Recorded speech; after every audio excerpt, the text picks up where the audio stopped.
ఈరోజు ఈ చంద్రగిరిలో జరుగుతున్న అన్యాయం, నేను మండల ఎస్సీసీఎల్ అధ్యక్షుడు అజయ్ కుమార్ నా పేరు. నేను పార్టీ కోసం తిరుగుతున్నానని ఒక ఉద్దేశం నెపంతో ఈ రోజు ఉన్న ఈ మండలంలో ఉన్న నాయకులు నా మీద కచ్చి కట్టి నా భార్యని ఒక 3 రోజులుగా మమ్మల్ని మా ఇంటి మీద వాళ్ళు కన్నేసి ఈ రోజు వాళ్ళు మా ఇంటి మీద తెల్లవారి నుంచి అనేక రకాల డబ్బుల మీద అది సొట్టు పెట్టి ఇది సొట్టు పెట్టి వాళ్ళు రంపులకు వస్తా ఈ రోజు మా అమ్మ మా నాన్నని మా భార్యని నన్ను మా కుటుంబాన్ని మొత్తం కూడా మిరుపుడు కొట్టి దాడి చేసి 20-30 మంది దాడి చేసి మా కుటుంబం మీద ఈ మాదిరి చేశారు. ఎవరన్నా ఉందా ఈ అరాచక పాలన? ఎక్కడైనా ఉందా? ఈ ప్రభుత్వంలో ఈ విధంగా అందరినీ ఈ విధంగా చేస్తారా? మంచి కోసం పనిచేసే వాళ్ళని ఈ విధంగా చేస్తారా? గతంలో ఎన్ని మంచి కార్యక్రమాలు చేశా, నేను ఎంతో మందికి సేవ చేశా. ఈ రోజు నా కుటుంబాన్ని ఈ విధంగా కొట్టడం గాని మిరుపు చల్లడం కళ్ళల్లో ఇంకా మా అమ్మ మా ఇంటికాడ మా అమ్మ మా నాన్న వాళ్ళందరినీ కొడుతున్నారు.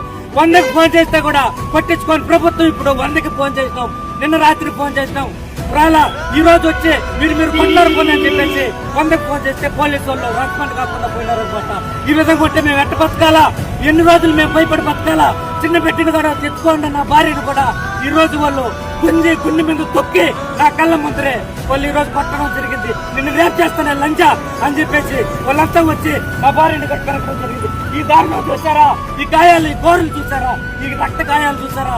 ఏ విధంగా బతకాల మేము? ఈ ప్రభుత్వం మమ్మల్ని చంపేస్తుందా? మీరు అయ్యా చెప్పండి, మేము ఏడైనా పోయి దూకి చచ్చిపోతాం, మేము బాయిలో పడి రాళ్ళు పడి కొట్టుకొని మమ్మల్ని కాపాడాలా అయ్యా? ఈ మమ్మల్ని కాపాడాలా? కాబట్టి ఈ పోలీసు వారికి విజ్ఞప్తి చేస్తున్నాం, మాకు ఇప్పుడు కూడా న్యాయం జరుగుతుందని చెప్పి. మాకైతే లేదు, మాకు అన్యాయమే జరుగుతుంది.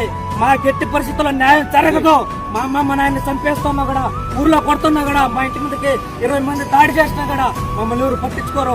ఈ ప్రభుత్వం ఇప్పుడుగా న్యాయం జరుగుతుంది కదా, మాకైతే లేదు. ప్రాణాలే పోతున్న చంపుతారు మమ్మల్ని. వద్దు పర్వాలే, గుండెలు మేము తొక్కుతా ఉంటాం, గొంతుకిస్తాం. గోరుతో అంతా పిరికేసినట్టున్నా మిరపొడి కొట్టి